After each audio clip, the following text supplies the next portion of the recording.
Hey, welcome back to my channel. My name is Emily and I am currently 21 months into my trying to conceive journey. If you have been following along, then hello, long time no see. I haven't updated in a while because there hasn't been anything to update on. So in my last video, I had my surgery. I had a hysteroscopy, and when I ended that video, they were supposed to call me on Monday and we were supposed to get set up for a Letrozole cycle. But what ended up happening was I didn't get a call the following Monday. I didn't get a call until the following Friday, so 1 week after the surgery had taken place. And when they called me, they told me that my husband's genetic testing came back and he was a carrier for 2 different genetic disorders and that I would have to be tested before we could continue on. I thought that both of us got tested at the same time, but I guess I was never tested, only he was tested. My doctor had told me that it was taking longer to get results back because of COVID, and it would be 3 to 4 weeks probably till I heard any results, and during that time I should stay on the birth control so that once they did get back and we were going to jump into a cycle, we could have more like control and management of when that cycle started. I spoke with the insurance rep of Mount Sinai, who is the hospital, like the company that does the genetic testing. And when I spoke to them about, you know, coverage and everything, they told me that I can expect results in 2 to 2.5 weeks. So I thought, oh, maybe like this will only be 2 weeks. But unfortunately my doctor was correct. I did not hear back on my results for a month. That month of waiting, being on birth control, so I literally was not trying, was extremely difficult for me. It was probably the hardest like mental health aspect of it, because like week 1 went by and I was like, okay, and then week 2, and then I was like, oh, maybe this week I'm gonna find out, and then I didn't, and then 2.5 weeks went by and still hadn't heard it. I was like, okay, maybe it'll be more like my doctor said, maybe 3 weeks, you know. 3 weeks go by, nothing. Then 4 weeks came, and I was like, between that 3rd and 4th week, I was just feeling like, I can't believe we wasted a whole other month. Like, it was so frustrating. I felt like during that, especially like that last week, that like everybody started announcing their pregnancies, and I was like just feeling, you know, like I think a lot of people who are going through this feel like, when is it gonna be my turn? Finally 4 weeks came and I sent an email and I was like, okay, it's been 4 weeks, and I still haven't heard back. And then the next day I got my results, so I don't know if they were just hanging out on a desk somewhere and needed to complain a little bit to get them or something, but I got them and I was so happy because I am not a carrier for anything. So I had like perfect results, and I guess it's more uncommon actually to not be a carrier. Most people are a carrier of something, even though it's like usually something like super rare and your child wouldn't actually be affected by it. But yeah, so I am not a carrier for anything, which is really good, exciting news. And my doctor was like, all right, we're gonna jump right in, stop your birth control today and come in. So that was a Tuesday. They were like, stop today and come in on Thursday and we'll do ultrasound and blood work. And so I went in for ultrasound and blood work, and they said that my ultrasound looked good. My follicles were like undeveloped or whatever, exactly how they should be when you're on your period, which I was. My body was so ready to be back on a period. It was so funny, like I missed my birth control by 5 hours and then my period started. Like, it was like, oh, okay, let's do this, which I think is really great. Like, as somebody who would go 4 months without a period sometimes, I think it's good that my body was like really ready to start. Thursday I went in and I got an ultrasound, and yeah, they said that that looked good.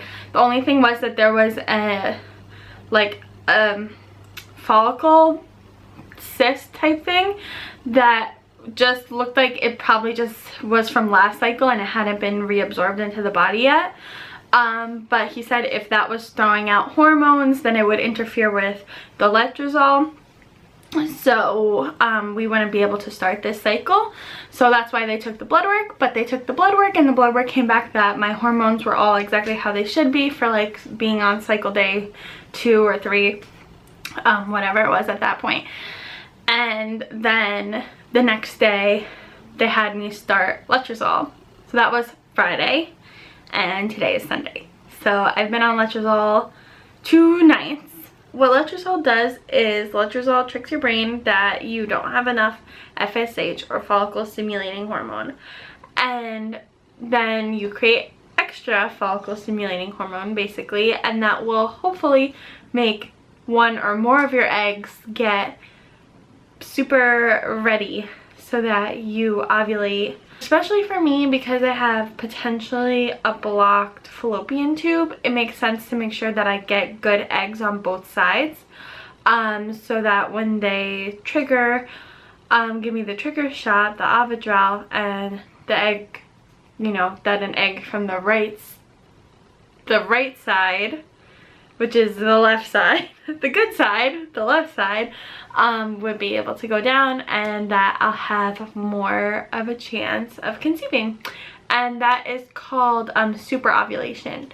And I did have to sign off that they would be doing that, and it does increase slightly my chance of multiples. Yeah, I figured not everybody who is watching this maybe doesn't know like all the information about all the different drugs and stuff like that, like I do, just because this is like literally my whole life now.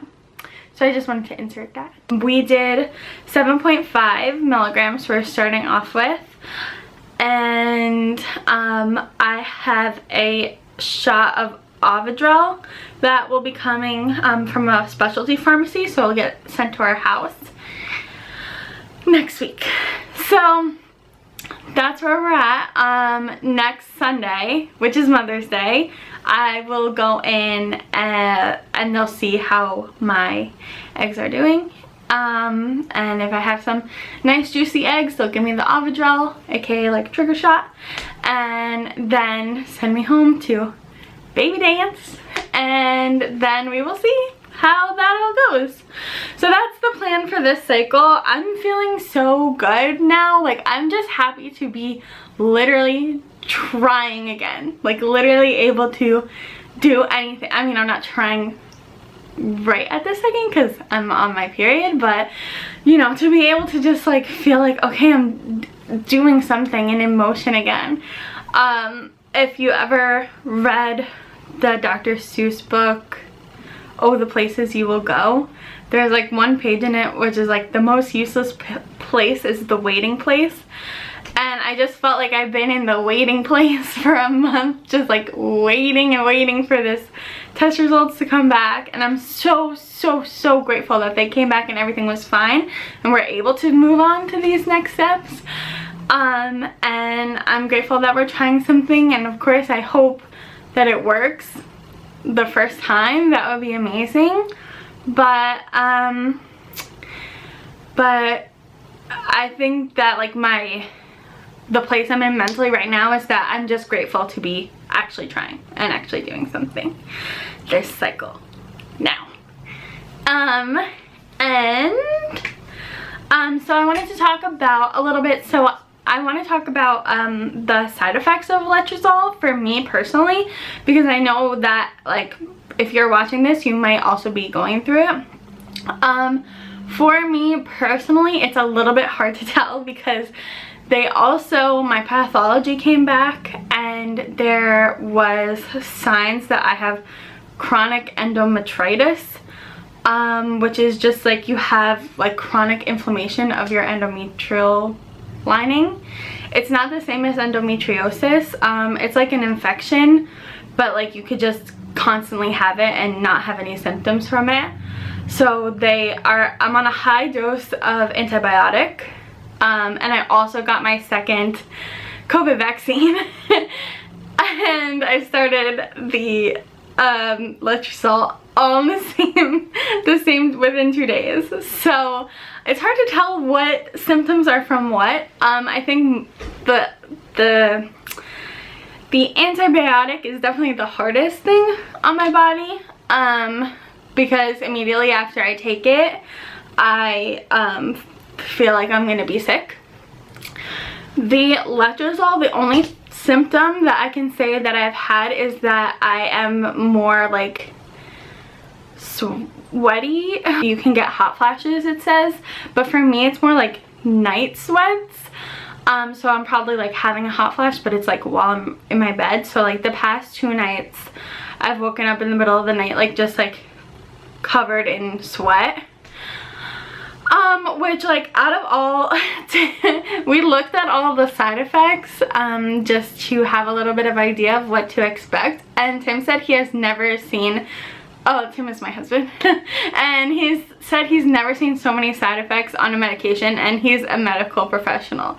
So yeah, I didn't know what to expect. I have had it once before, but I had 2.5 milligrams when I took it last time, so this is like 7.5, so it's 3 times the amount. So it's a little bit more. I figure I could have some side effects from it, but so far, if all I'm doing is sweating in the middle of the night and having to like last night I literally had to get out of bed and wash my hair, because it was like I was just like felt so icky, you know, from being so sweaty. But he always wants to come when I'm making a video.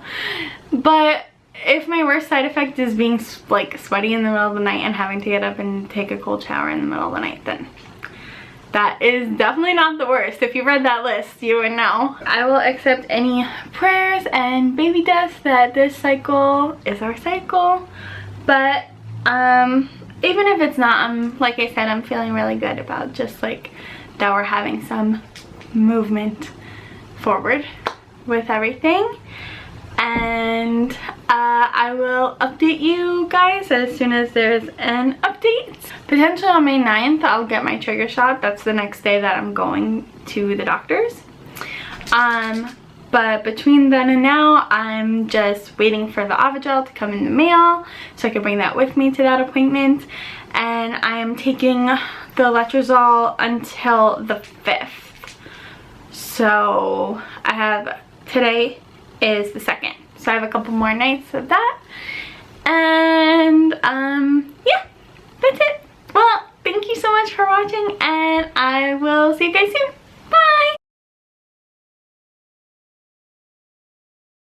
And then that extra FSH, please stop, will hopefully lead to eggs. Okay, you're gonna ruin my sweater. Ah! Why? Okay, I'll give you pets. Can you leave me alone? Why are you being so bad?